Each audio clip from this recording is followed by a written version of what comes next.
Selamat pagi, Ais. Ais tahu kenapa Ibu panggil Ais ke sini? Sudah berapa kali Ais terlambat masuk sekolah? Sudah 5 kali, artinya sudah lebih dari 3 kali ya. Kita sebagai manusia pasti pernah melakukan kesalahan. Kemudian Ibu dengar dari Bu India, Ibu BK kita bahwa Ais sudah lebih dari 3 kali terlambat. Ais kenapa bisa terlambat? Bawanya Kesiangan. Kemudian itu sudah melanggar dari keyakinan kelas kita kan? Ya. Nah, masih ingat nggak keyakinan kelas apa yang Ais langgar? Iya, nggak boleh terlambat masuk kelas atau masuk sekolah ya. Nah, tindakan apa yang Ais akan perbaiki? Untuk supaya Ais kedepannya tidak terlambat lagi. Bangun awal ya. Kenapa bisa terlambat bangunnya?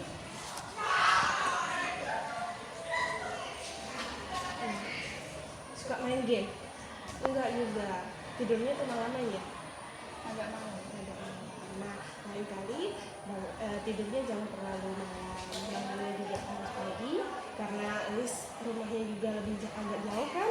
Jadi pergi sekolahnya lebih awal ya. Oke, jadi harus bisa menyesuaikan dengan keyakinan kelas kita bahwa tidak ada yang terlambat. Kita masuk jam 7, jam 7.55 sudah tutup pagar. Jadi harus datang lebih awal. Oke, lain kali lebih awal lagi dan tidak mengulangi kesalahan yang sama ya. Oke, terima kasih ya. Jadi sekarang masuk kelas ya. Selamat pagi Aiza. Pagi juga Ibu. Aiza sudah tahu apa yang Aiza lakukan sehingga Ibu memanggil Aiza hari ini? Iya Bu, Aiza sudah tahu. Apa yang Aiza lakukan? Aiza berkelahi dengan teman sekelas Aiza. Siapa itu? Ulfa Ibu. Kenapa? Ia menyontek Aiza Bu. Pelajaran apa yang contek? Pada saat pelajaran IPA Bu. Apakah pelajaran lain seperti itu juga? Iya, tiap hari Bu. Oke. Apakah tindakan Aiza ini apa yang Aiza lakukan kepada Ulfa? Aiza memarahinya Bu. Nah, tindakan itu apakah sesuai dengan keyakinan kelas kita? Tidak sesuai Bu. Apakah melanggar? Iya Bu. Keyakinan kelas apa yang Aiza langgar? Yaitu nggak menghargai dan memarahinya Bu. Menyayangi teman tidak seperti itu? Tidak. Itu kan ada di keyakinan kelas kita ya. Iya Bu. Setiap manusia pasti pernah salah. Ibu juga pernah salah. Mungkin ibu ada di posisi Aiza akan seperti itu juga. Tapi gimana caranya kita untuk memperbaiki kesalahan tersebut? Kalau Aiza gimana? Aiza selanjutnya akan lebih mengontrol emosi Aiza dan tidak memarahinya. Iya, harus bisa mengontrol sesuai dengan keyakinan kelas kita, saling menyayangi di antara teman ya. Iya. Oke. Nah, selanjutnya Aiza harus tetap semangat. Terus lakukan apa yang harusnya Aiza lakukan yang sebaik-baiknya. Kemudian kalau misalnya ada yang mencontek kembali, apa yang Aiza lakukan? Pertama, Aiza lapor kepada wali map tersebut atau enggak wali kelas Bu. Atau guru BK, boleh Iya, ya? guru BK. Ceritakan, jadi nggak usah kita yang bertindak, nggak usah memarahi teman. Ya, jangan sampai kita emosi terhadap teman ya. Siap. Oke, tetap semangat ya Aiza. Iya. Oke, makasih ya Aiza. Iya. Silahkan kembali ke kelas ya. Iya Bu. Oke.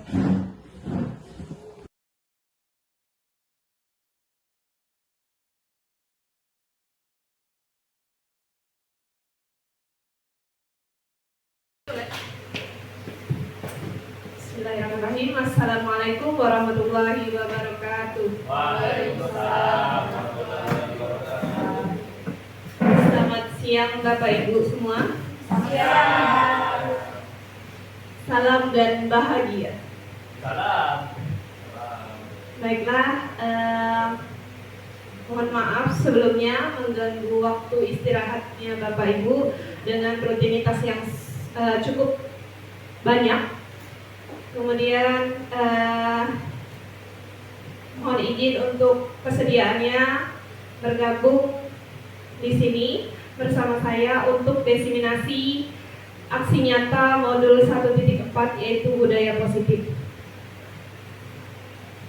Sebelum memulai acara diseminasi ini, alangkah lebih baiknya kita buka dengan membaca basmalah.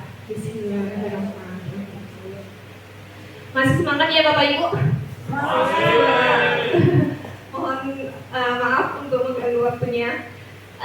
Di sini saya Nilawati Lestari ingin sedikit berbagi diseminasi, bukan berbagi ilmu tapi kita sharing saja tentang materi budaya positif.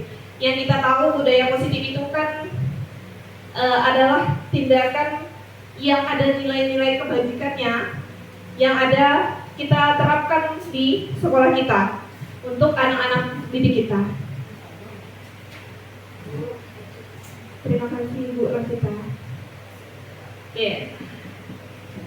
Tujuan diseminasi ini saya lakukan untuk memenuhi tugas aksi nyata pada modul 1.4 yaitu tentang modul budaya positif. Yang kedua, penyebaran pemahaman budaya positif kepada seluruh warga sekolah, terutama untuk sekolah kita yang tercinta yaitu Sekolah SMP Negeri 1 Singkawang. Yang ketiga, mengajak warga sekolah untuk bersama-sama menerapkan budaya positif.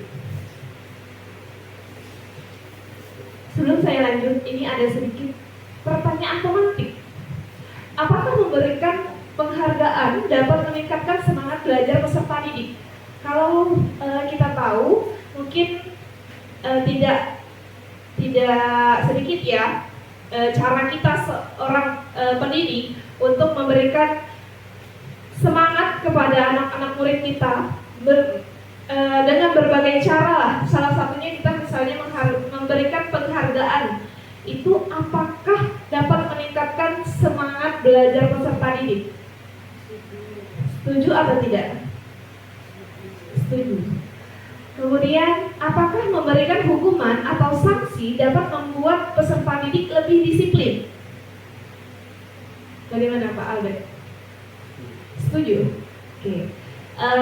Ada kita terkadang sebagai guru itu mencari gimana caranya supaya anak itu lebih tertarik dengan pembelajaran kita. Bagaimana peserta didik itu lebih semangat belajar dengan kita, ya? Salah satunya mungkin memberikan reward-nya.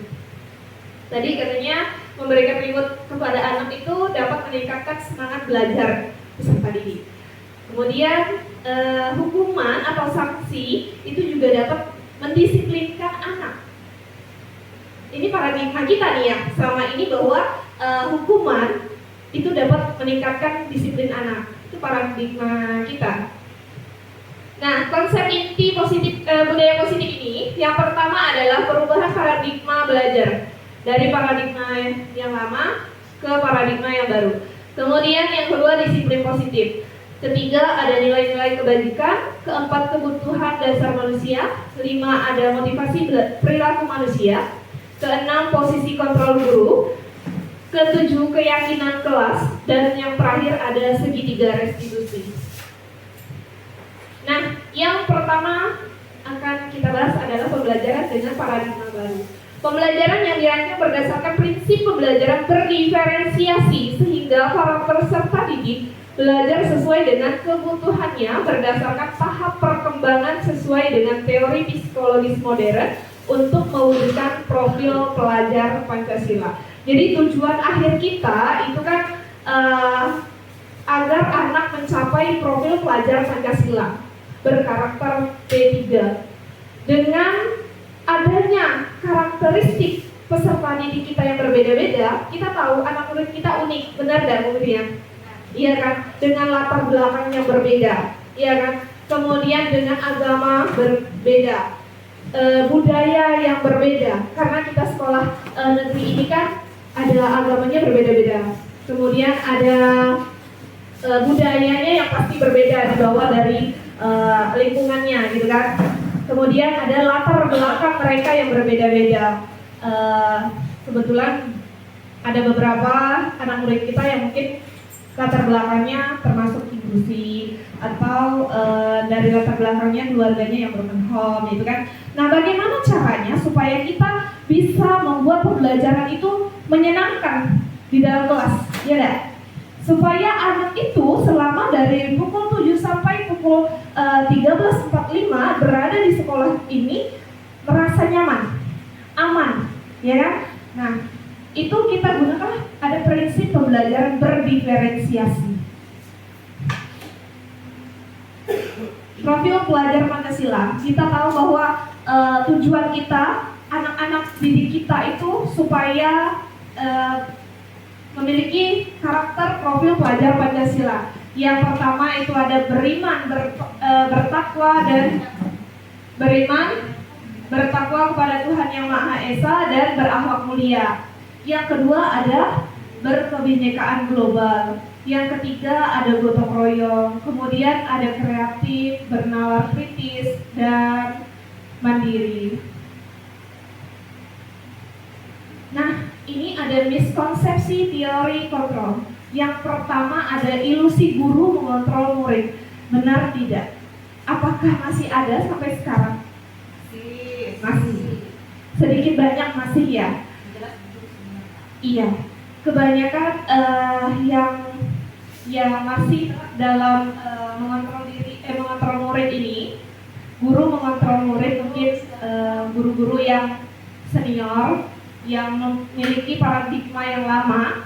Nah, tugas kita adalah mengubah paradigma lama itu menjadi paradigma yang baru, bahwa murid itu tidak boleh dikontrol. Murid itu tidak boleh dipaksa, ya dah. Kapan mereka akan merasakan merdeka kalau sesuatu itu harus dipaksa? Ya.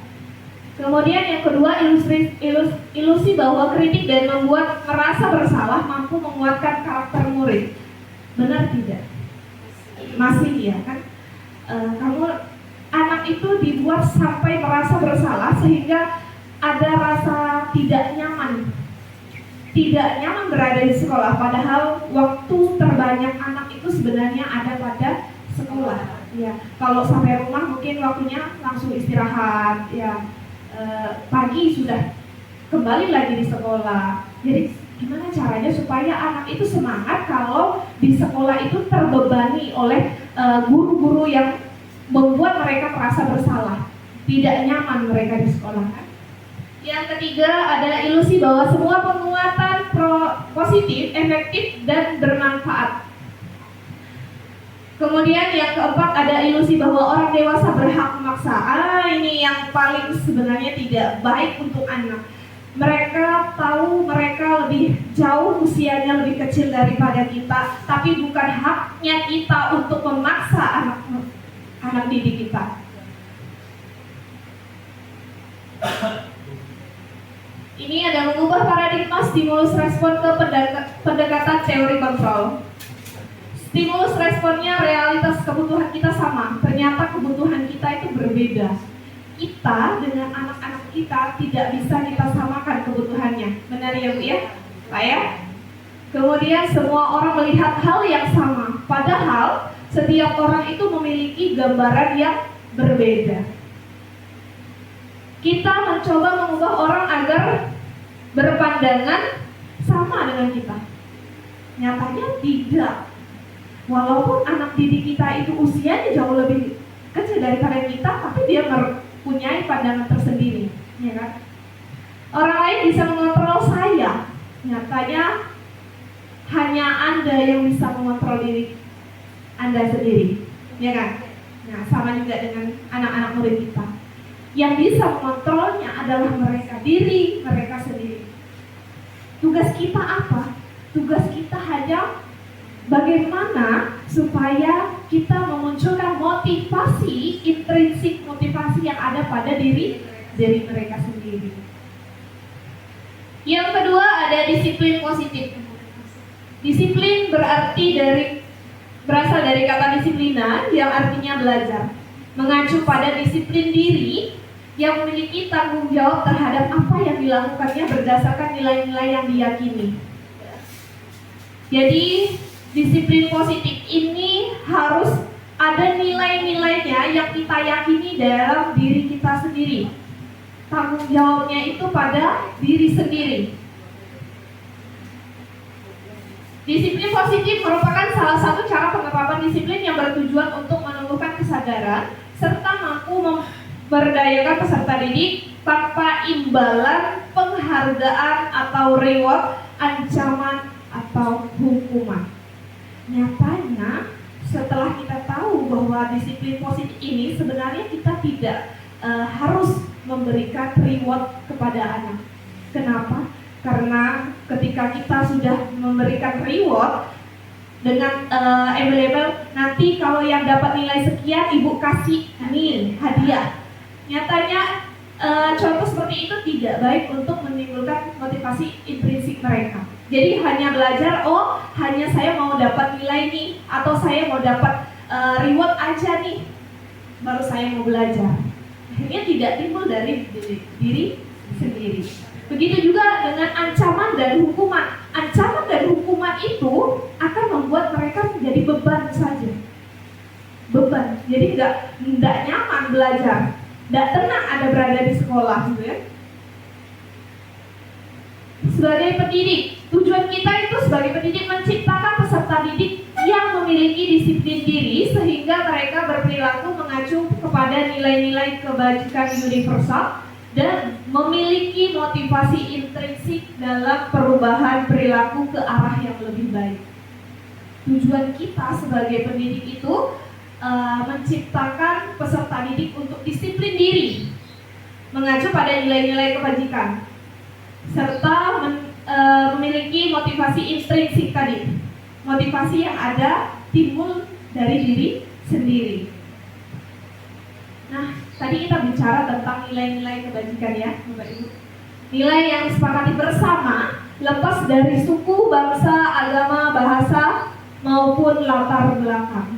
Kira-kira nilai kebajikan apa yang selama ini Bapak Ibu ketahui? Iya, toleransi, tanggung jawab. Toleransi, kita tahu bahwa Singkawang itu adalah kota toleransi. Di SMP 1 dengan moto kita juga keberagaman, bersatu dalam keberagaman, karena mayoritas di SMP 1 tidak hanya satu agama, ya kan? Nah, selain itu toleransi, tanggung jawab, apa lagi? Disiplin. Kemudian berkebinekaan global. Ada lagi? Iya, benar. Memiliki karakter profil pelajar Pancasila. Kayaknya ngantuk ya. Tepuk 1, tepuk 2, 3. Nah, ketawa kurang fokus ya Bapak Ibu. Sesuai arahan ya. Sesuai arahannya. Tepuk 4, 1. Alhamdulillah, sudah fokus. Alhamdulillah. Murasita ya? Lagi. Kita lanjut dulu ya.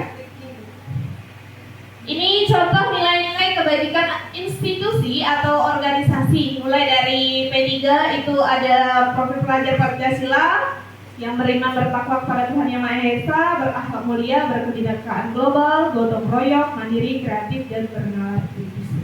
Dari PYP, toleransi, rasa hormat, integritas, mandiri, menghargai, antusias, empati, dan keingintahuan, kreativitas, kerjasama, percaya diri, dan komitmen. Life skill dapat dipercaya, lurus hati, pendengar yang aktif, tidak merendahkan orang lain, dan memberikan yang terbaik dari diri. Yang keempat, ini adalah kebutuhan dasar manusia. Segala sesuatu yang kita lakukan untuk mendapatkan apa yang kita inginkan. Benar ya Bapak Ibu? Setiap manusia pasti ada kebutuhan dasarnya. Benar? Seluruh tindakan yang kita lakukan memiliki tujuan tertentu.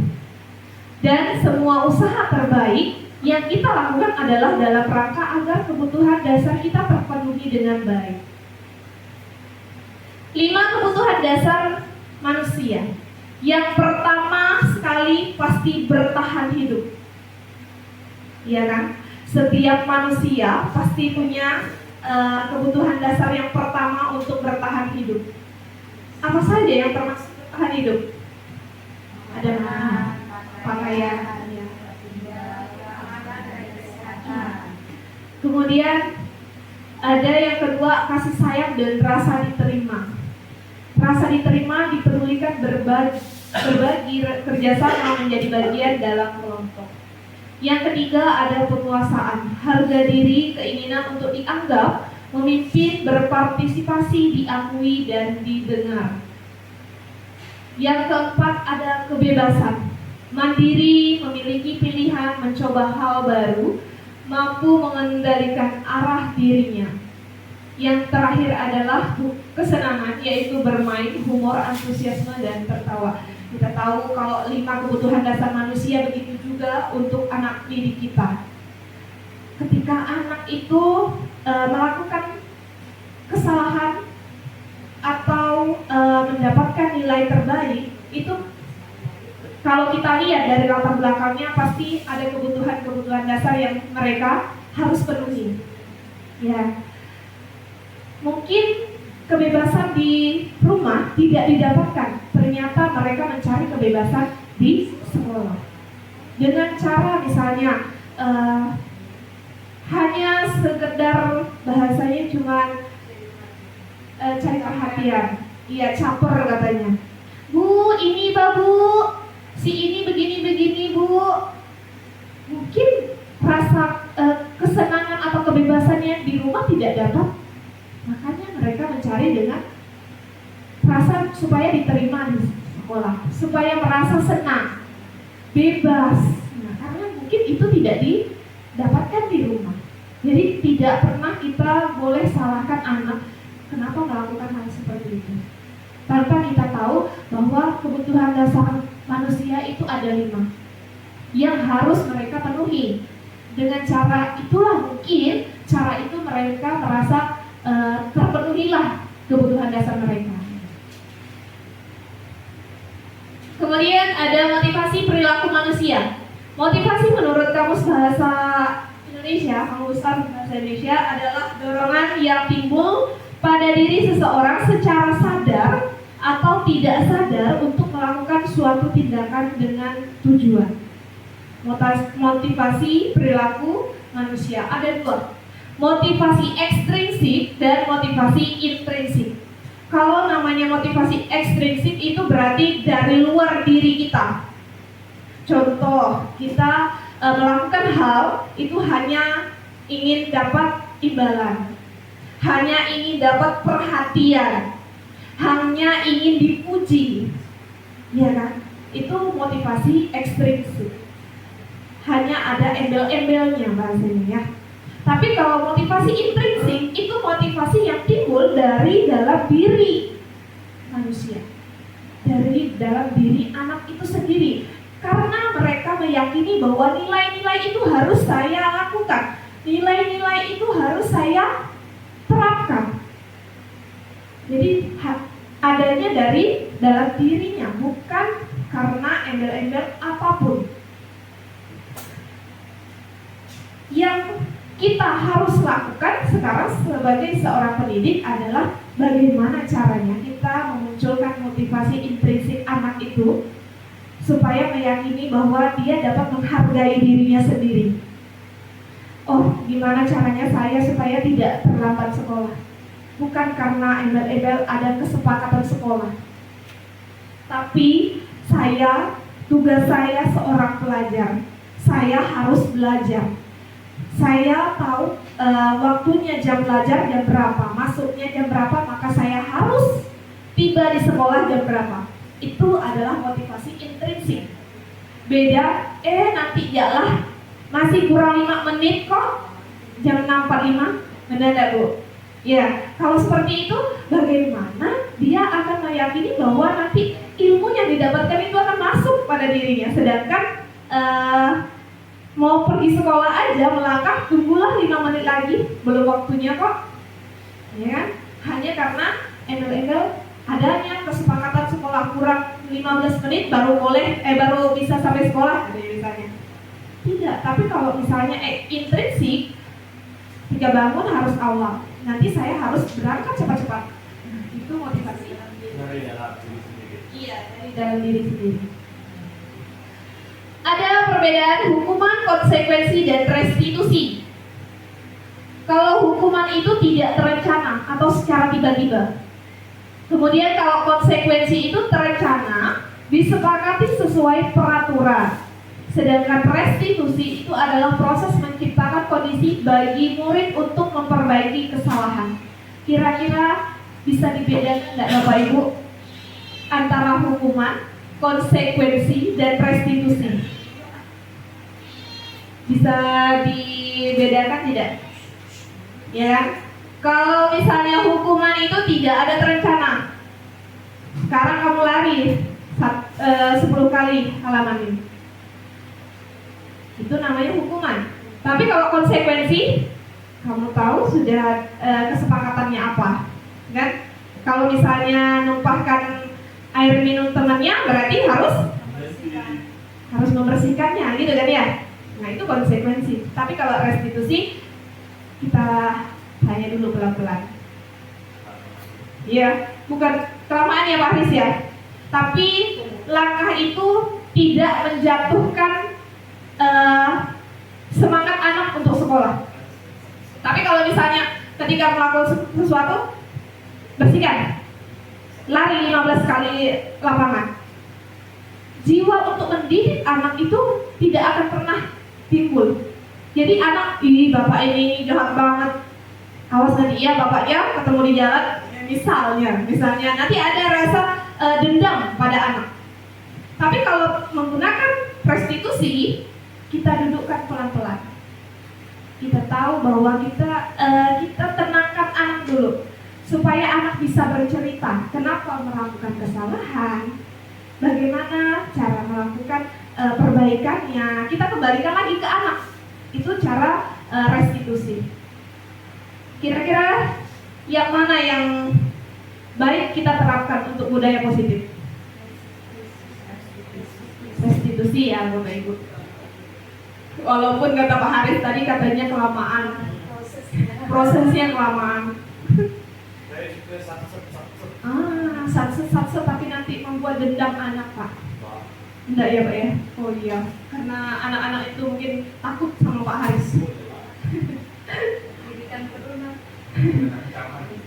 Jadi ancaman nanti untuk anak Pak. Harus ya Pak. Padahal itu tidak boleh Pak. Itu bukan budaya positif Pak ya. Jangan ya Pak ya. Oke, kita lanjut. 5 posisi kontrol. 5 posisi kontrol kita sebagai pendidik itu ada penghukum, kedua pembuat rasa bersalah, yang ketiga teman, pemantau, yang terakhir adalah manajer. Kalau penghukum ini bahwa ditekankan anak itu langsung pada hukuman. Yang kedua ada pembuat rasa bersalah. Jadi anak itu dibuat seakan-akan jadi merasa bersalah. Kalau misalnya menghukum, contohnya ini tadi kayak Pak Haris, terlambat, langsung suruh keliling lapangan 15 kali. Keliling lapangan ini 15 kali. Tanpa harus ditanya dulu, tanpa didudukkan dulu, langsung disuruh lari. Itu namanya posisi kontrol yang menghukum. Sedangkan kalau pembuat merasa bersalah, jadi gini, kalau misalnya terlambat, nah, kamu ini sudah tahu ini jam berapa? Saya jam 7 lewat 20 Bu. Ya, dibuat rasa anak ini menjadi bersalah gitu. Kemudian kalau yang teman, dijadikan teman, anak itu dijadikan teman, tapi ada sisi positif dan negatifnya. Ketika anak itu dijadikan teman, ada yang merasa hanya pada guru itu dia takut atau dia akan ikuti, dengan guru lain belum tentu. Tuh. Kalau misalnya pemantau dipantau anak ini, kemudian tapi tidak juga dibuat rasa bersalah. Kalau misalnya manajer, ini adalah posisi kontrol yang paling baik, di mana kita bisa menyesuaikan posisi kita sebagai guru, dan anak itu sudah tahu bahwa kalau ada konsekuensinya seperti ini, ada kesepakatannya seperti ini, gitu. Itu 5 posisi kontrol sebagai pendidik. Ini contoh penerapan 5 posisi kontrol. Untuk misalnya menghukum, saya akan menyuruh kamu untuk lari lapangan 15 kali tadi. Kamu membuat rasa bersalah. Kamu sudah mengecewakan ibu nih dengan kamu melakukan hal seperti itu. Kalau teman, lakukan ini untuk ibu. Lakukan ini untuk ibu. Hanya untuk ibu sendiri berarti. Untuk guru yang lain belum tentu. Itu kalau misalnya sebagai teman. Ternyata ada positif, ada negatifnya juga kita sebagai teman. Walaupun kalau jujur saya sampai saat ini merasa menjadikan mereka adalah teman. Iya, karena kalau misalnya menjadikan teman itu, mereka itu lebih leluasa untuk bercerita. Iya. Lanjut untuk pemantau. Kalau pemantau ini misalnya apa peraturan kita? Apa konsekuensinya? Sedangkan untuk manajer, kalau manajer apa yang kita yakini di sekolah kita? Apa keyakinan sekolah kita? Ya kan? Mulai ngantuk ya Pak Haris? Sangat jelas sepertinya. Oh, 8 jam. Boleh direstitusi. Oh, nanti kita restitusi. Nanti bersama Bu Rosita, Bu BK. Ya. Masih ngantuk kan Bapak Ibu? Kita ice breaking sebentar. Senang Kak? Bentar. Kita senang dulu lah kayaknya.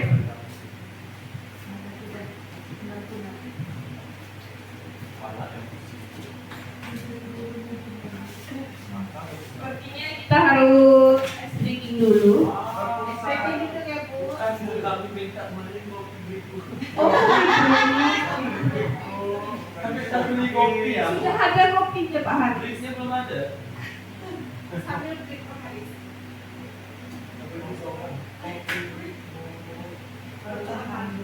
Masih hilang. Halo Pak. Jadi penghukum tadi.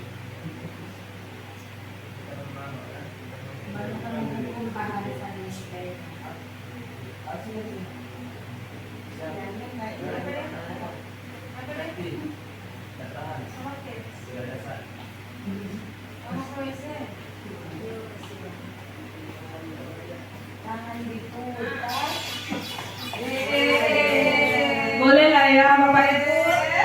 Kita berdiri, kita sedikit dulu supaya tidak ngantuk. Pak Haris boleh di depan Pak Haris, memimpin Pak Haris. Ayo Pak Haris, mana Pak Haris? Nggak apa-apa, supaya hilang berat kepalanya.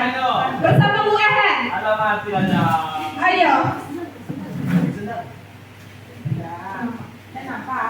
Bu Ehen dan Pak Haris. Boleh tepuk tangan dulu dong. Beri tepuk tangan dulu untuk Pak Haris dan Bu Ehen, guru paling semangat di SMP Negeri 1 Singkawang. Kita moto SMP 1 dulu ya Bapak Ibu. SMP Negeri 1 Singkawang Berakhlak mulia, berprestasi, bersatu dalam keberagaman. Sudah siap Pak Haris?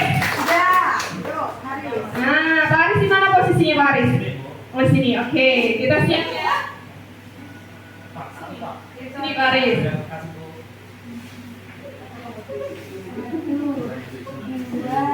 Sudah? 1, 2, 3.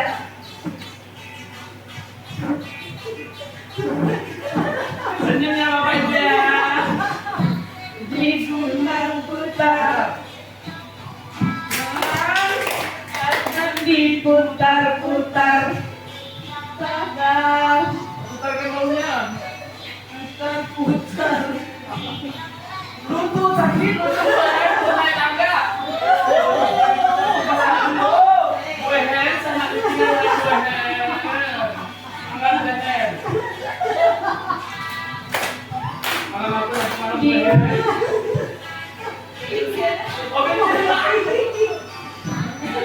Putar-putar, Bu, itu putar. jadi ya, Bu Eman ya. Ya, kita balik ke Eman ya. Aku nih tadi. Bau. Bawa jadi weher. Gitu dong.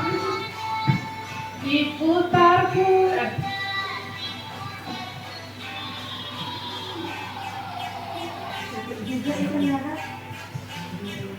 Spesial untuk Bumil, ayo Bumil, semangat Bumil.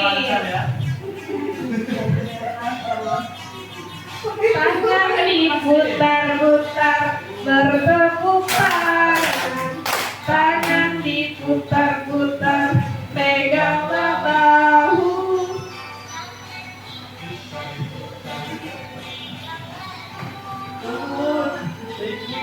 Goyang-goyang dulu. Goyang-goyang. Asik. Masih aja. Sampai selesai.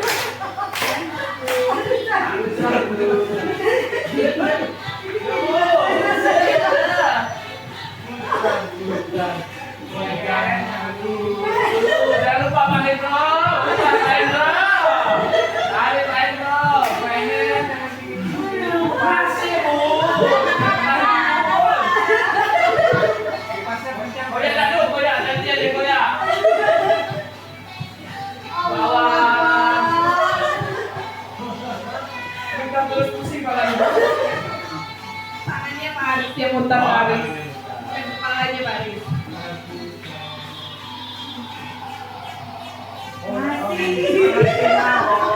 Ini macam orang-orang sawah ya, ini. Supaya makin semangat Pak Aris.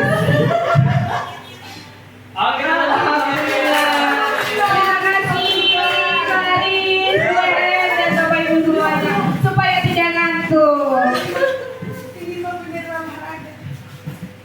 Umil masih aman? Semangat, Bu.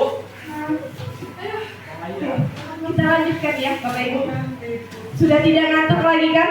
Sudah coffee break. Masih ada 11 slide lagi.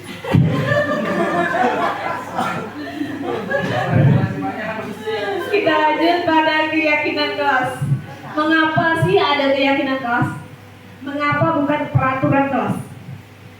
Pak Aris, boleh tanya ya? Boleh, Bu. Kalau misalnya di sekolah kita ini sudah ada keyakinan sekolah belum? Peraturan Bapak ada, Bu. Baru peraturan. Ya. Berarti tugas kita adalah bagaimana kita membentuk peraturan kelas itu menjadi keyakinan kelas atau sekolah. Kalau keyakinan kelas, saya rasa Bapak Ibu semua di kelas sudah masing-masing membuat. Hanya keyakinan sekolah yang mungkin perlu kita tingkatkan lagi, ya kan? Kita ubah dari peraturan menjadi keyakinan. Apa sih bedanya peraturan dan keyakinan kelas? Keyakinan sekolah? Dari keyakinan nanti jadi kebiasaan. Dari keyakinan menjadi Kebiasaan. kebiasaan. Kan itu kebiasaan positif kan, Bu kan? Iya benar, budaya positif. Maksudnya dari peraturan Pak Aris, dari peraturan Jadi keyakinan, jadi keyakinan. nanti jadi kebiasaan. Iya, Kan positif kan? betul. Benar sekali. Tepuk tangan untuk Pak Haris. Kalau banyak akan mati.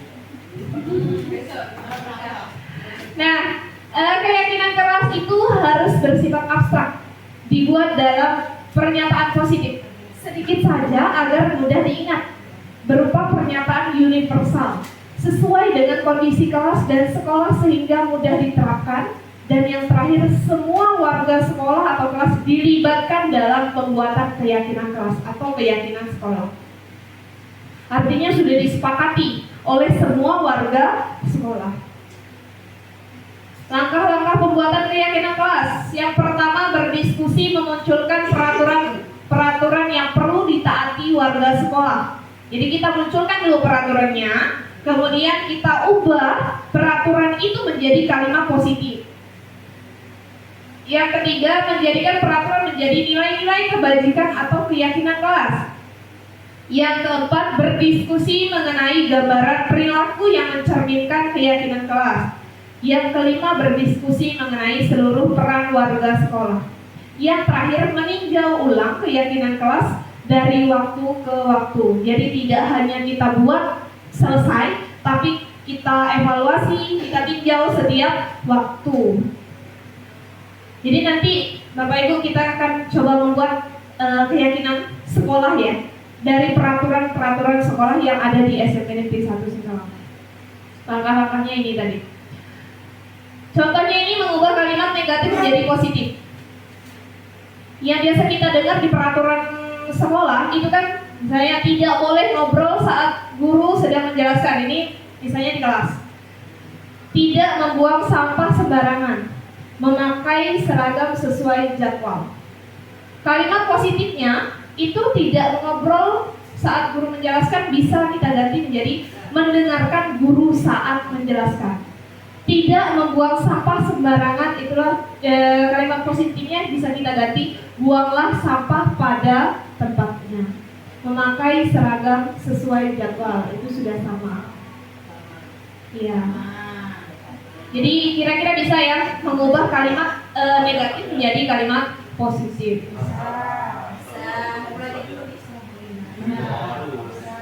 Bisa.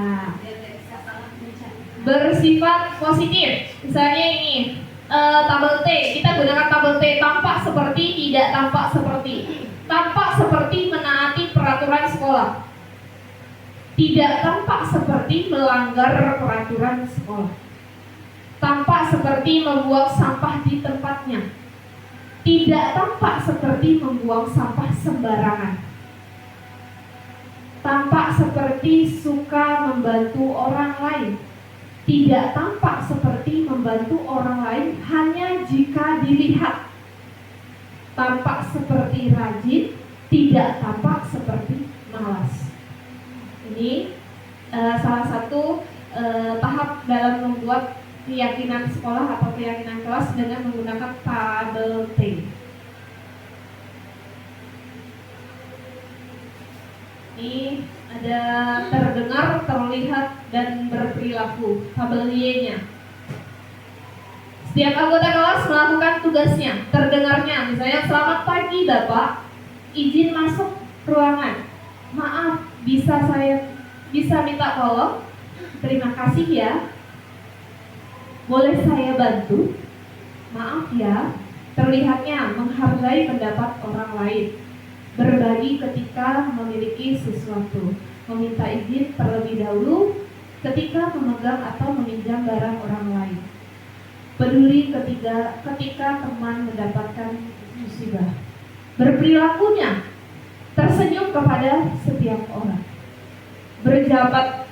Berjabatan dengan sesama murid. Berbagi ketika memiliki sesuatu. Berpenampilan menarik. Tersenyum tapi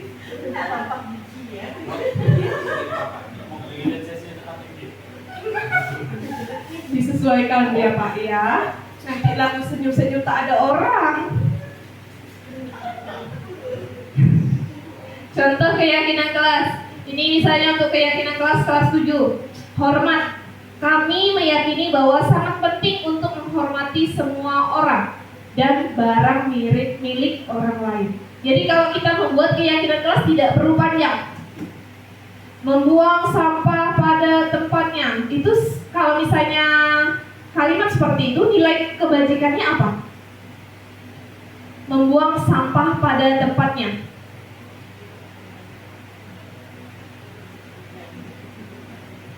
Kira-kira nilai kebajikannya apa? Membuang sampah pada tempatnya. Disiplin bisa. Kemudian membuang sampah pada tempatnya. Tanggung jawab, ya kan? Jadi tidak perlu dibuat terlalu panjang. Dimunculkan adalah nilai-nilainya. Ini keyakinan kelas. Disiplin. Datang ke sekolah 15 menit sebelum jam 7. Menghormati, mendengarkan guru saat menjelaskan. Bersih dan sehat. Buanglah sampah pada tempatnya. Disiplin, memakai seragam sesuai jadwal. Menghormati dan menghargai, berbicara sopan dengan guru dan teman. Yang terakhir ada restitusi. Adalah proses menciptakan kondisi bagi murid untuk memperbaiki kesalahan mereka dengan karakter yang lebih kuat. Yang pertama, memiliki tujuan disiplin positif dan memulihkan dirinya. Yang kedua, bukan perilaku yang menyenangkan orang lain atau menghindari ketidaknyamanan. Yang ketiga, inisiatif sendiri, menghargai dan melakukan nilai-nilai kebajikan yang telah dibuat. Jadi restitusi ini adalah menciptakan anak supaya dia meyakini nilai-nilai kebajikan yang sudah diyakini, sudah disepakati. Tahapannya yang pertama adalah menstabilkan identitas. Bagian dasar dari segitiga restitusi untuk mengubah identitas anak dari orang yang gagal karena melakukan kesalahan menjadi orang yang sukses. Validasi tindakan. Setiap tindakan kita lakukan dengan tujuan, yaitu memenuhi kebutuhan dasar. Yang ketiga, menanyakan keyakinan. Teori kontrol mengatakan bahwa kita pada dasarnya termotivasi secara internal ketika identitas sukses telah tercapai dan tingkah laku yang salah telah divalidasi. Maka anak akan siap untuk dihubungkan dengan nilai-nilai yang dipercaya dan berpindah menjadi orang yang dia inginkan. Segitiga restitusi ini kita buat ketika misalnya ada permasalahan di sekolah.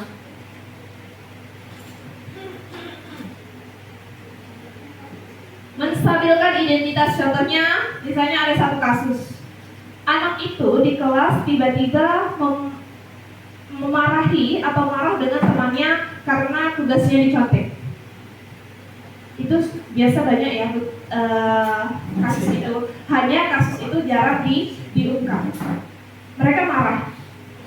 Mereka marah karena tugasnya sering dicontek oleh temannya. Akhirnya cara restitusinya kita itu dengan yang pertama kita panggil anak itu. Kita dudukkan. Kita tanya kenapa dia bisa marah. Caranya menggunakan segitiga restitusi. Kita dudukkan dulu, kita buat stabil dulu. Dianya tenang dulu supaya dia mau cerita. Jangan kalau misalnya manggil anak tiba-tiba langsung, kamu ngapa marah-marah sama temanmu? Itu kan tidak boleh. Itu bukan cara restitusi. Tapi cara restitusi kita panggil, kita dudukkan bahwa yang pertama adalah menstabilkan identitas. Nah,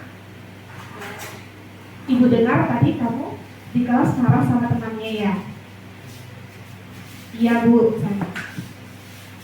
Kita semua pasti pernah melakukan kesalahan. Pernah kesal dengan orang. Kita tenangkan jiwa anak itu supaya mau terus terang, mau menjelaskan. Kemudian baru kita pelan-pelan, kita tanya tadi apa yang dilakukan di kelas. Coba bu, misalnya sini bu nyontek terus tugas saya. Kesal bu saya bu dicontek terus. Ya, nah kita cara validasi tindakan yang kita berikan ke anak itu, apa yang tindakan itu apakah salah? Apakah kamu akan memperbaikinya? Ya, ya bu, misalnya. Bagaimana kamu memperbaikinya? Sudah disepakati kesepakatan kelas kita. Bagaimana nanti untuk meyakini kesepakatan kelas itu? Jadi kita tanyakan kembali kepada anak tersebut. Jangan kita yang membuat keputusan. Nanti kamu tidak boleh gini, tidak. Tapi kita kembalikan ke anak itu. Kamu sudah tahu keyakinan kelas kita apa? Kamu masih ingat keyakinan kelas kita apa? Nah, selanjutnya apa yang harus kamu lakukan? Jadi kembalikan lagi ke anak itu untuk menciptakan solusi kenyamanan bagi anak itu. Jangan langsung, tidak boleh ya, lain kali tidak boleh marah sama kawan gitu, tidak boleh kayak gitu. Itu bukan menciptakan suasana kenyamanan bagi anak. Jadi akan berpikir besok-besok bisa aja dia melakukan kesalahan yang sama. Tapi kita kembalikan kepada dia lagi. Kamu sudah tahu kesalahannya.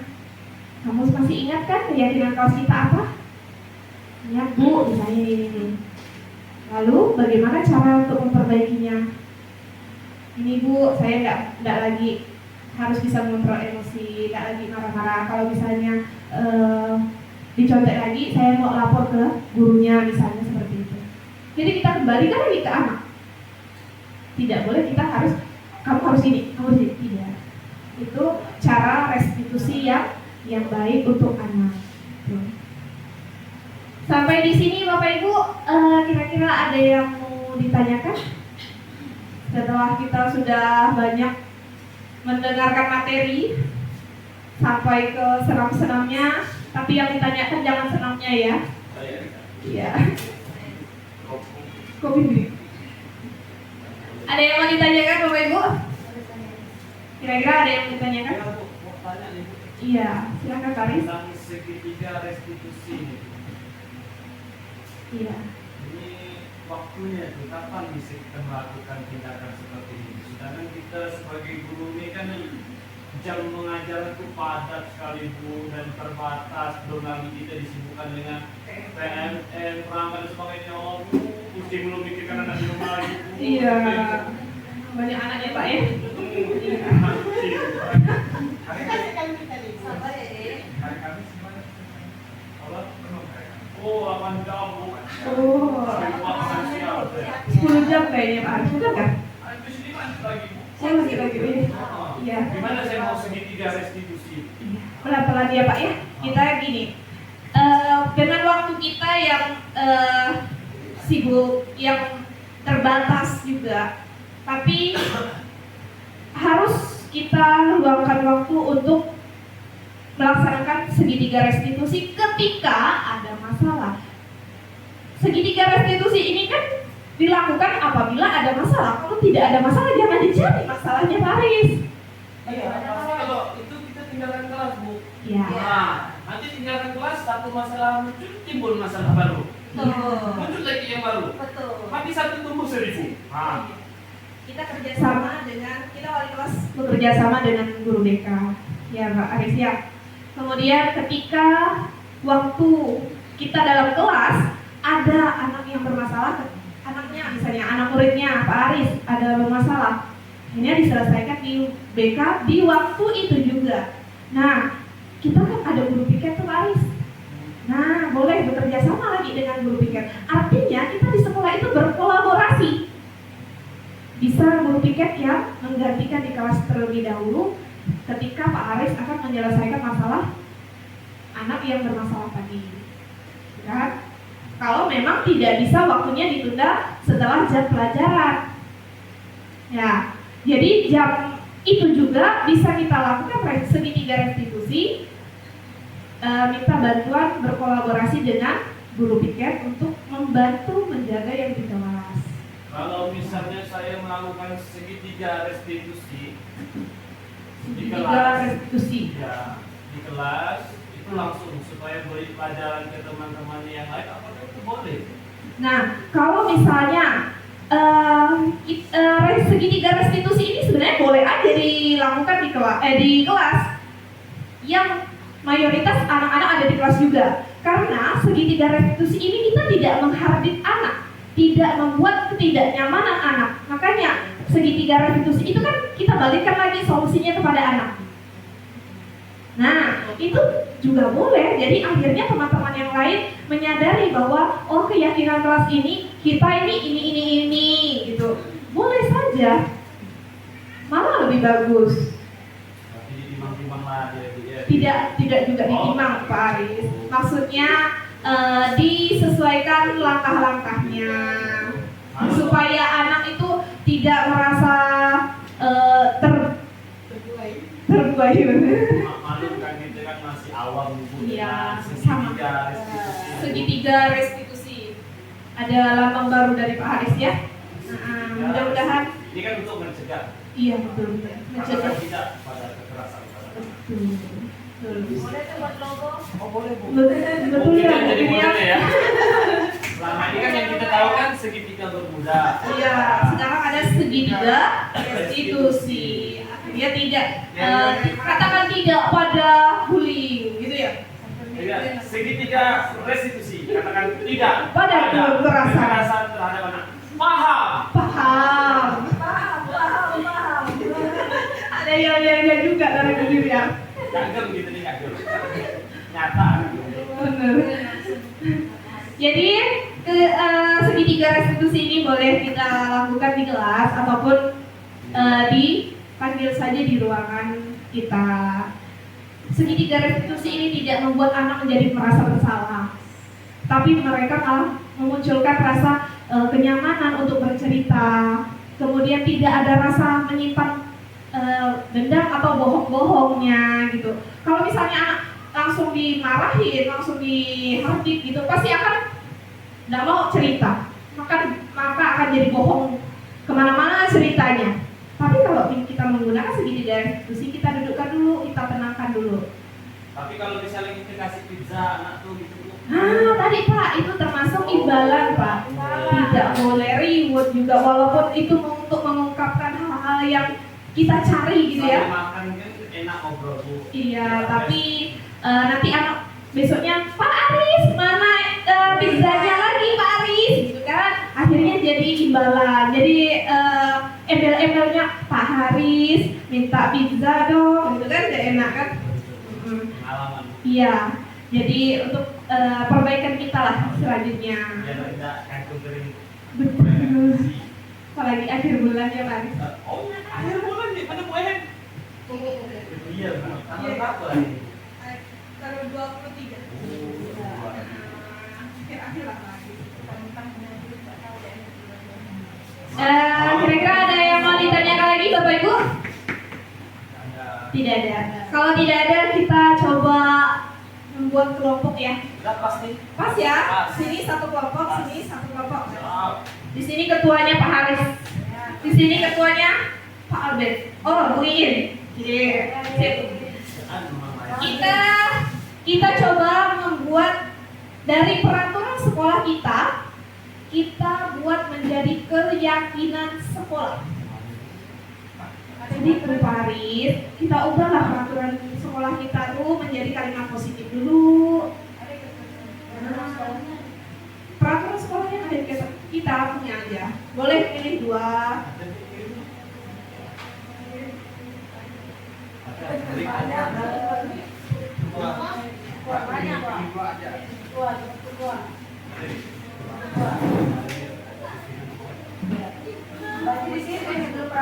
Iya, mulai dari peraturan, lalu jadi kalimat positif. Dibuat dari peraturannya Bagus Bu, dia bisa dipakai. boleh aja. Yang harusnya misalnya peraturan, baru kalimat positif, baru biasa. Masukkan nilai dari pelajarannya. Jadi dibuat misalnya 2 peraturan sekolah yang kita ambil, lalu diubah menjadi kalimat positif. Terakhir baru masukkan nilai-nilai kebajikannya apa? Nilai disiplin kah? Tanggung jawab. Baru terakhir adalah keyakinan sekolah. Sarana prasarana sekolah.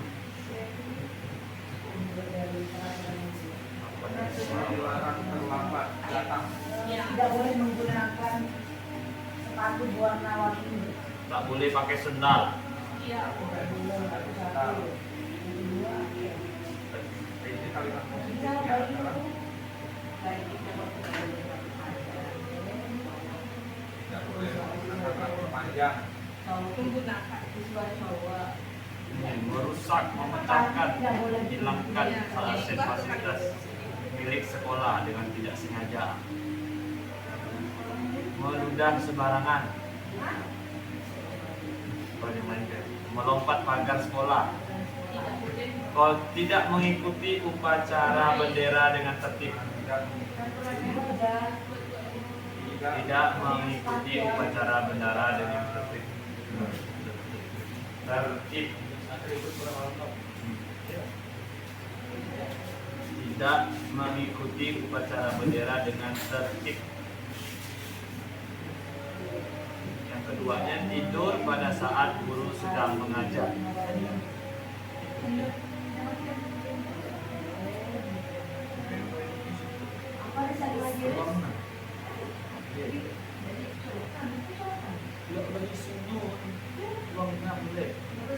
Oh, mati.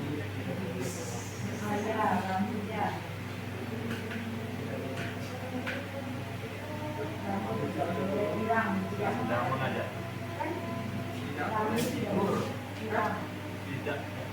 Tidak tidur pada saat betul tuh, tidur pada saat guru sedang mengajar.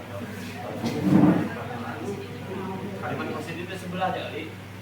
Bawah ke bawah.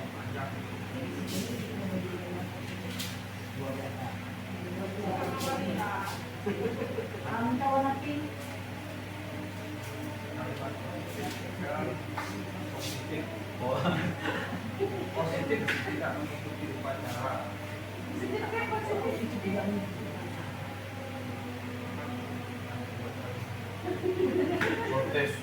Ibu kan kamu sebelah. Memang rumput tetangga tuh indah.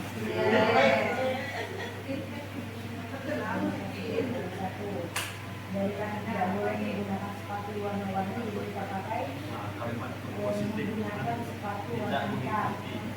Ya kan? Menggunakan sepatu warna hitam. Mengikuti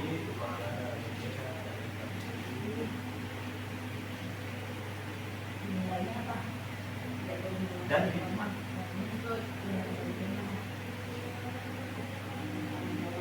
Ini paling hebat ya, guru sebentar. Hikmat MA.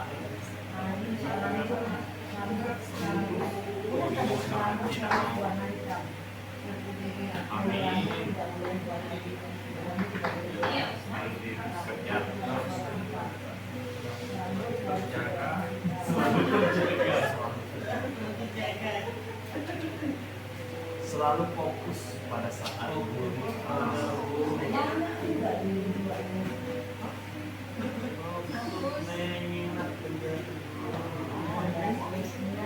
just bring more people together. Ini suatu kata positif, like it.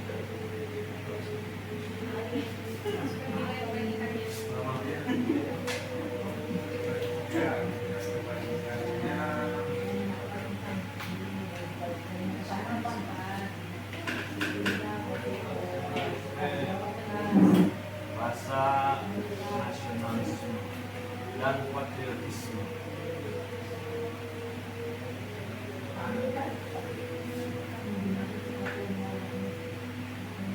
Kalau yang kuatnya menghargai.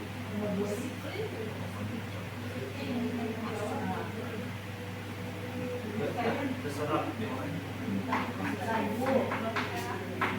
Lama kita itu. Untuk tetangga tuh memang menggoda. Lama. Padahal kita berenam. Hari 5 ya. Kami sampai jumpa. 6 jumpa. Sekolah. Nasionalisme. Nasionalisme dan patriotisme.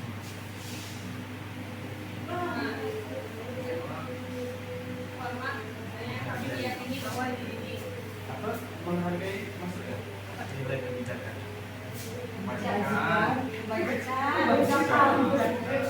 Mana apa ya? Apa? Yang ini lah masuk dalam menghargai. Tanggung jawab deh. Tanggung jawab. Titik.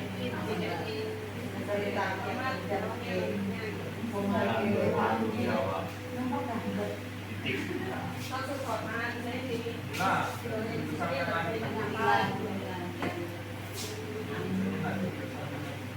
Itu besar kan Kak? Maksudnya ibu. Alhamdulillah, alhamdulillah. Itu benar gembira nih.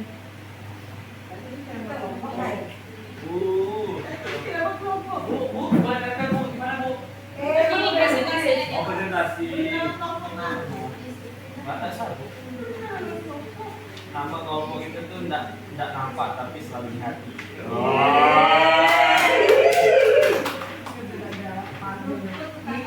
Tak perlu yang berbunga-bunga, yang penting bahagia. Sudah.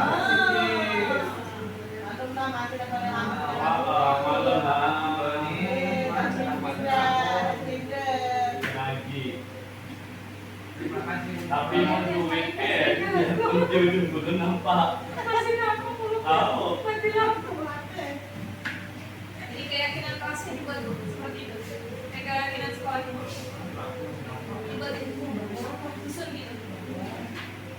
Ya, nasionalisme dan patriotisme di bawahnya baru disusun. Baik ini. Sampingnya Bre. Nasionalisme dan patriotisme itu pacara. Iya. Ini.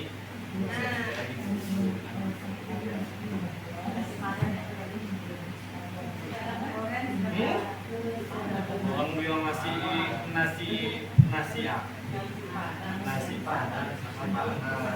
Ini juga. Yang sudah boleh presentasi di depan. Apa? Jelas boleh.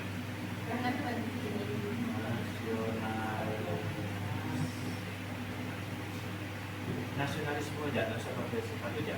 Satu aja ada apa kan? Iya. Nggak usah, itu satu-satu kita harus ikut aturan ibu Nila. Tak boleh buat peraturan orang gitu.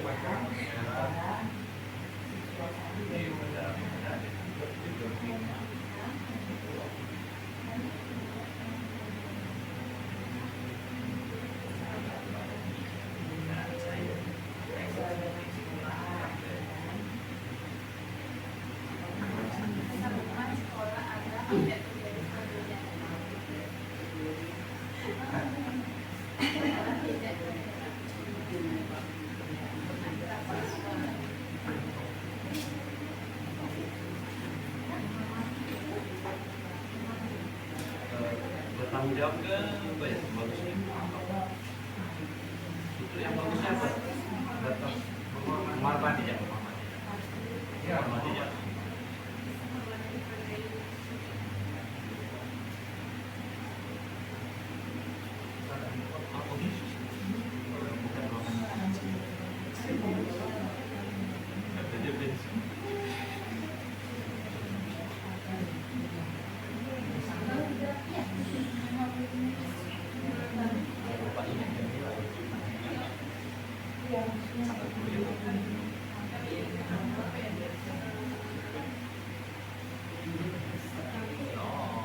Kalimat positif.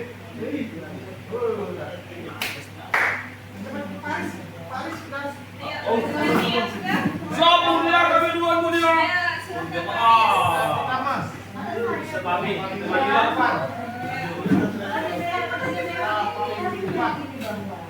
number one.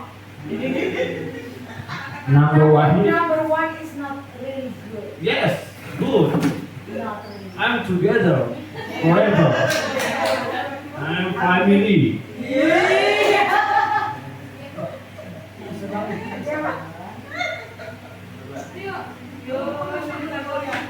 Ada cuma itu aja tahu bahasa Inggris. Bangunlah bantu kesian. Ini yang membantu. Kesian, kesian. Namanya. Please welcome Mr. Fahmi. Oh, saya aja. Oke. Oke, baik. Untuk kelompoknya Bu tetangga. Untuk rumput tetangga, alhamdulillah kami bersama keluarga kami sudah menyelesaikan tugas yang diberikan oleh Bu Nilawati SPD. Terima kasih Bu sudah mempercayakan kami untuk mengerjakan tugas yang sangat luar biasa ini. Dan alhamdulillah, puji syukur kami panjatkan kepada Tuhan yang Maha Kuasa. Peraturan sekolah kami ubah menjadi kalimat positif dan ada nilai kebajikan. Nah, dapatlah kami membuat keyakinan sekolah. Keyakinan sekolah yang kami ciptakan, bukan kami buat, kalau ciptakan itu lebih yang menciptakan hanya Allah Subhanahu wa taala ya. Alhamdulillah. Naam. Dari Arab Saudi, ya. Yang pertama itu nasionalisme. Nah, nasionalisme salah satunya yaitu mengikuti upacara bendera dengan tertib dan hikmat. Karena itu salah satu bentuk kita menghormati para pahlawan yang telah berjuang, sehingga kita bisa seperti sekarang belajar dengan tenang. Tetangga bayangkan kalau kita belajar di zaman penjajahan, kita belajar bukan di gedung sekolah yang sebagus ini, di hutan rimba. Ketika ada bunyi pesawat, masuk parit semuanya, bertaburan. Nah, tapi bersyukur, itulah bentuknya. Yang kedua, untuk tetangga,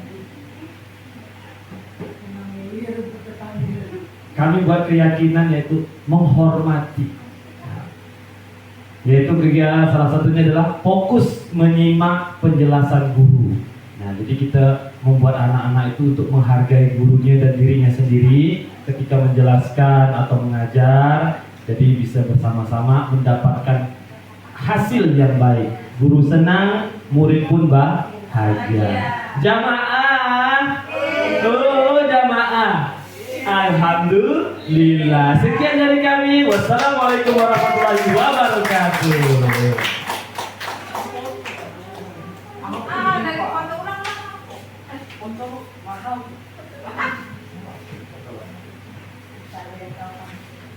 Satu-satu. Nomor urut 1. Pilih kami nomor urut 1. Nomor belum pilkada tuh. Singkawang Timur ya.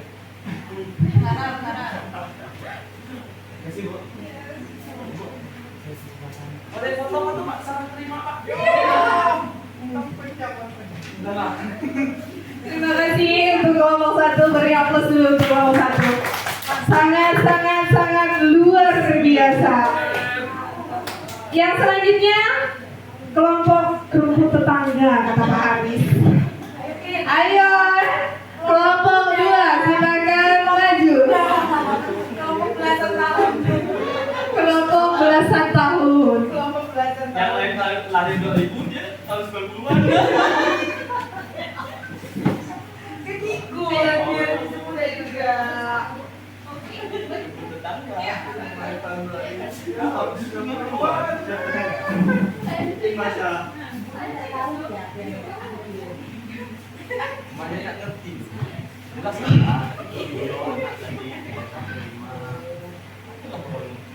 Halo.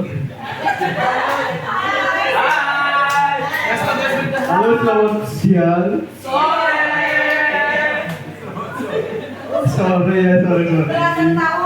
Selamat sore, Le.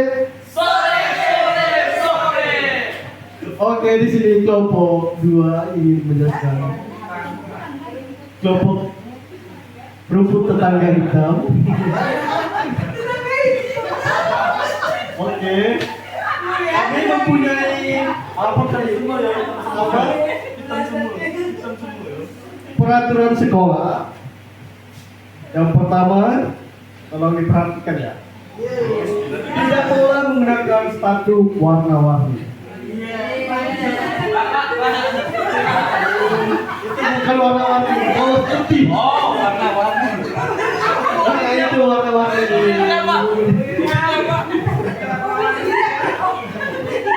Yang kedua, rambut tidak boleh pirang.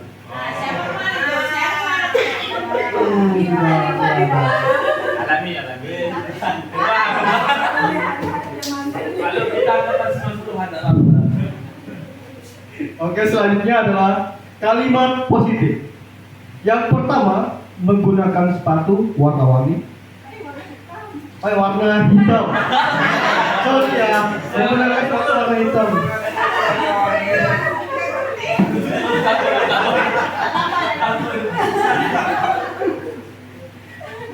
Yang kedua, warna rambut harus berwarna hitam. Tidak betul semuanya ya.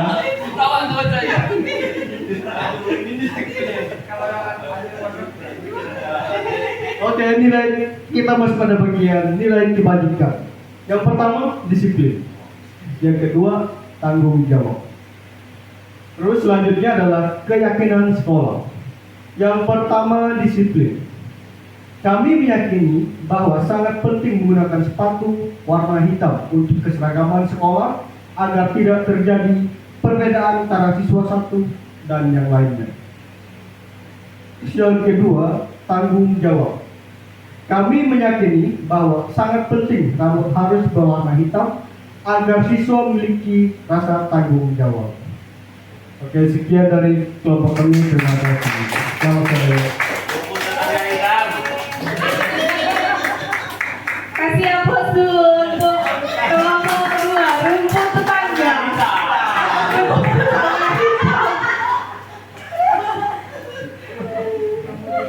Rumput tetangga hitam. Kalau biasa rumput tetangga lebih hijau, ini rumput tetangga hitam. Jangan deh. Jangan ya. Alhamdulillah dari 2 kelompok yang Bapak Ibu sudah kerjakan sudah semuanya benar, dan ini bisa jadi untuk keyakinan sekolah kita. Artinya semuanya sudah bisa membuat, tinggal kita aplikasikan saja. Tadi kelompok yang pertama membuat keyakinan sekolahnya. Yang pertama, nilai kebajikannya itu nasionalisme, mengikuti upacara bendera dengan tertib dan hikmah. Yang kedua, menghormati, fokus menyimak penjelasan guru. Dari kelompok dua, kelompok pertama, yang kelompok dua itu dari peraturan menjadi kalimat positif, nilai kebajikan, dan keyakinan sekolahnya. Yang pertama, disiplin. Meyakini bahwa sangat penting menggunakan sepatu hitam untuk keseragaman sekolah agar tidak terjadi perbedaan antara satu siswa dan siswa yang lainnya. Yang kedua, tanggung jawab. Meyakini bahwa sangat penting rambut harus berwarna hitam agar siswa memiliki rasa tanggung jawab. Dari hasil yang sudah Bapak Ibu buat, nanti kita tinggal aplikasikan untuk sekolah kita. Kita lanjut pada yang terakhir adalah refleksi. Pada tahap terakhir ini adalah refleksi. Yang pertama, apa yang dapat mengubah paradigma Bapak Ibu setelah mempelajari tadi budaya positif? Kira-kira apa Pak?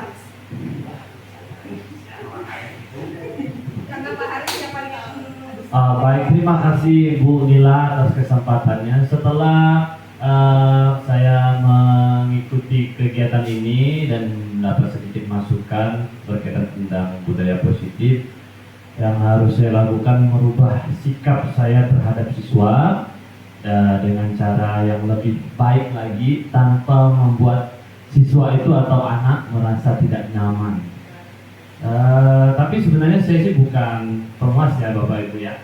Jadi saya hanya sebagai guru yang bisa menjalankan tugas, dan terkadang kita mungkin ada waktu juga yang bisa bikin tindakan yang ekstrim, tapi mungkin dengan ini harus bersabar Bu ya. Jadi nanti saya jadi guru nanti lebih banyak sabarnya daripada banyak marahnya. Terima kasih Bu atas materi yang disampaikan. Semoga berkah untuk Ibu dan sukses selalu. Mudah-mudahan untuk Ibu lulus ya Bu ya, sukses dan jadi kepala sekolah. Amin.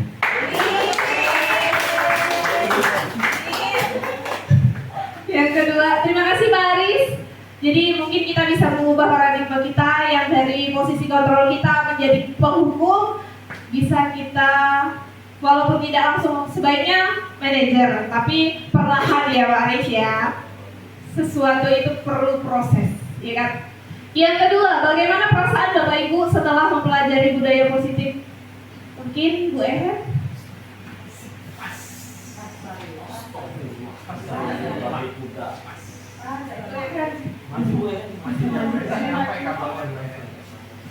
Kabelnya tak sampai.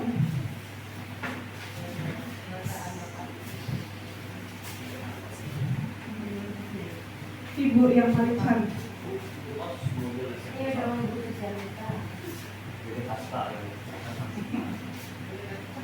Baik, terima kasih Bu Nila. Menurut saya, perasaan saya setelah mempelajari budaya positif, saya lebih terbuka untuk menghadapi siswa-siswi. Maksudnya terbuka pikiran, tidak lagi mendukung, tidak lagi memberi reward berupa hadiah, tetapi lebih ke motivasi. Cukup itu saja Bu Nila, terima kasih. Terima kasih Bu Ehen, beri aplaus dulu untuk Bu Ehen. Karena Bu Ehen ini termasuk guru yang sangat-sangat dekat dengan siswa. Favoritnya siswa. Siapa Bu Ehen? Ya, Bu Helen kan. Terima kasih Bu Ehen. Lanjut yang ketiga, apa yang Bapak Ibu ingin terapkan selanjutnya kira-kira dari tadi materi yang tidak banyak sebenarnya saya sampaikan, tapi sedikit banyak mungkin kita tadi sudah mencoba membuat keyakinan kelas atau keyakinan sekolah. Kira-kira ada tidak yang akan diterapkan di sekolah kita? Ayo, Pak Fahmi. Bu Miriam. Silakan tidak banyak tidak.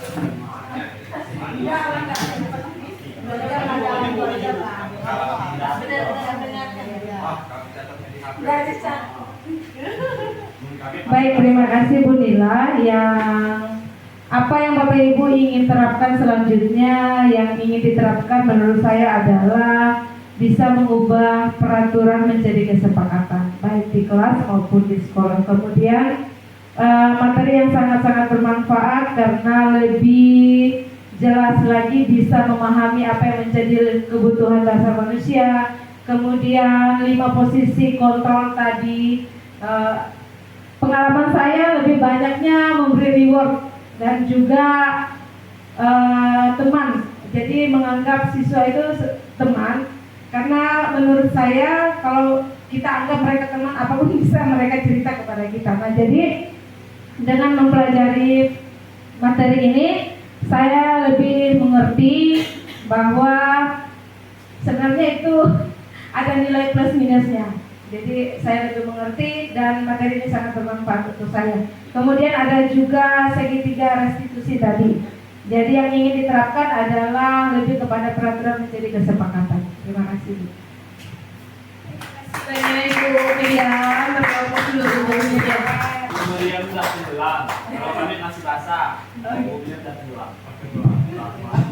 Sampai ke dalam-dalamnya. Iya. Nanti Pak Haris menyusul. Baiklah Bapak Ibu, semoga apa yang kita dapatkan hari ini, kita saling sharing, kita saling berbagi, posisinya kita sama. Kita ingin anak didik kita menjadi anak-anak yang lebih sukses lagi, lebih baik lagi. Kita mengubah paradigma kita yang dari mungkin penghukum, dari membuat mereka menjadi merasa bersalah, teman, boleh teman, tapi kita dibatasi. Jangan menjadikan teman akhirnya hanya patuh kepada kita tapi tidak untuk guru yang lain. Jadikan posisi kita itu posisi manajer. Posisi manajer di mana kita tahu batasan-batasan untuk anak.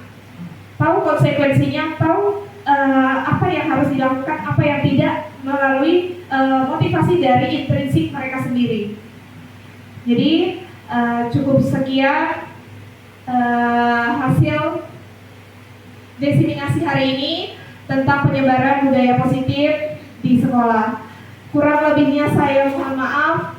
Terima kasih sebanyak-banyaknya. Mohon maaf mengganggu waktu Bapak Ibu semuanya. Semoga kedepannya kita saling berkolaborasi bersama-sama. Kita membuat sekolah kita menjadi lebih baik lagi, sukses. Amin ya rabbal alamin. Saya akhiri. Sebelumnya kita tutup dengan membaca hamdalah. Alhamdulillahirabbil alamin. Kurang dan lebih saya mohon maaf. Saya akhiri, wabillahi taufiq wal hidayah. Wassalamualaikum warahmatullahi wabarakatuh. Waalaikumsalam. Oke, terima kasih Bapak Ibu semua. Salam dan bahagia. SMP